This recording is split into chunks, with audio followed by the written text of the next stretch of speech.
Hello everyone. Hi guys. Hi everyone. Good morning. So today I'm going to discuss a very important topic with you all, and that is the mistakes that you are doing in your PPP examination. So the mistakes which I have learned, that many bankers have told me that these are the map, these are the points which actually made us reduce the marks, right? So what are the mistakes that actually reduce your mark in the PPB examination? So you must keep this in mind so that you will not be mistaken, you will not be confused in all these. You have to take care of these points very importantly. Now let's talk about the very first and the most common mistake is you are reading the question wrong. Yes, sometimes you are actually reading the question wrongly. You are skipping the main words like not correct. Sometimes I myself ask the questions which you all in the examination. I have told you when choose the incorrect statement. And you all are choosing the correct statements. Not correct. Exceptions, most appropriate thing. Now, this is actually the most important thing you have to read in the question. If the question is asking choose the incorrect statement, you have to choose the incorrect statement. Don't pick for the correct statement.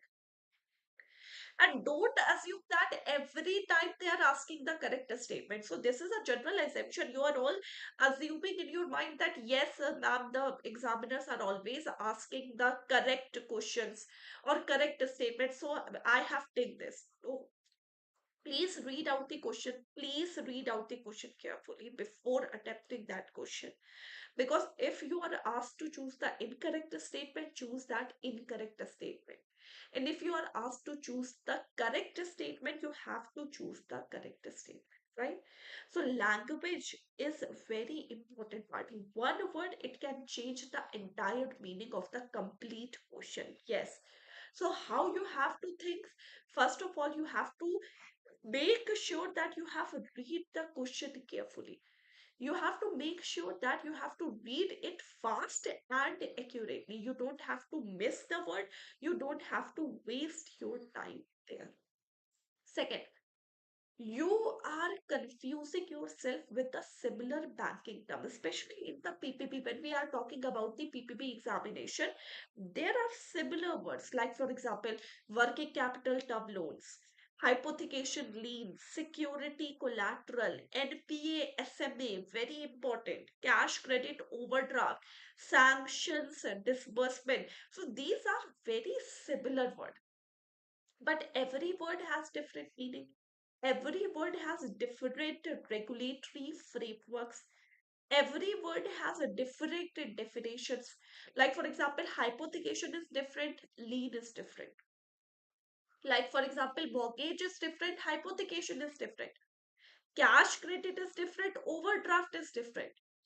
Bill discounting is different, and bill, I am saying that bill receivables or exchanging, these are different. So there are lot of similar banking term in which you are confusing yourself. So don't do this, right? So for this, we have a good foundation batches in which I am always giving you the concept clarity. Memory, no, no memorization. Concept clarity is the key, right? So concept should be clear. Concept should be fine. And if you are clear with your concept, then everything is right. So first of all, make sure that you are reading the question correctly. Okay. Second, don't confuse yourself with the similar banking terms, right? Third, you are ignoring the limits and timelines. Yes. What is the loan to value ratio? What is the provisioning, especially in the priority sector lendings? What is the target? You are learning it wrong. One digit, full negative impact. No marks, right? So learn carefully all the limits, right? All the provisioning, all the loan to value ratio, all the CRAR, all the credit ratings, all the percentage. You have to learn it carefully. You have to learn the date that okay, 30 days is the life limit within which we have to file the application. 60 days is the time limit within which we have to file the application. So don't miss out that. Okay. Fourth thing is you are applying your practical banking knowledge instead of exam knowledge. These are two different things. Typically, when you as a banker, you are doing whatever in your branch, that is not compulsory that that should be the answer in the exam also. Textbook have some different language. Textbook has some different regulatory wording, and I am always telling you, you have to answer according to textbook. Don't answer according to your branch expertise. Please don't, because sometimes there is a minor difference between these two things, right? The authorities, the classification, there are minor difference. So in the general, when you are practicing banking on a daily basis, you are generalizing it. Okay. So don't do this. Instead of this, you have to just check whatever is written in your exam book. Follow that. Don't follow whatever you are doing in the branch, right? And last is poor time management, poor MCQ strategy. If the question is very long, you are spending too much time in that question and you are unable to read the complete PPB chapter. Whenever the bankers is telling me, ma'am, we have a very lengthy paper, I'm not able to read the complete paper, I always assume that you have a poor time management. Paper is not lengthy. The time management is wrong. You don't have to spend a lot of time in one question. Don't do this. If you are not sure of that question, just skip that and move forward. Don't waste your time. We have to achieve 50 marks only, right? I don't want to achieve 100 marks. Keep this in mind. Only 50 marks is enough for clearing your examination. 60 is also at the same position, 100 is also at the same position, right? It is not that you are getting 100 so you are getting more increment. No, no, that is not the case. So don't waste your time in one question. If you are not sure of that particular question, skip that, move forward, because you have to only achieve 50, you don't have to achieve 100. Okay. So these are the five mistakes, everyone. First of all, you are reading the questions wrong. Please don't do this.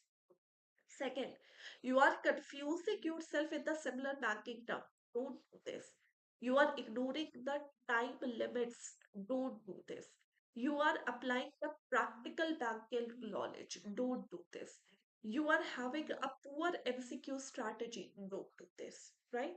So this is your mistake. And for this, I am before going telling you that we are launch a very good master batch of PPP for your My Examination 2026. In this, you will get 100 plus live sessions. The MCQ session, we have 500 plus most important MCQs to be discussed in this particular chapter. So, for your concept clarity, this is the best batch in which you can enroll and have a full concept clarity of. And in addition to that, we have started the GIP selection batch also.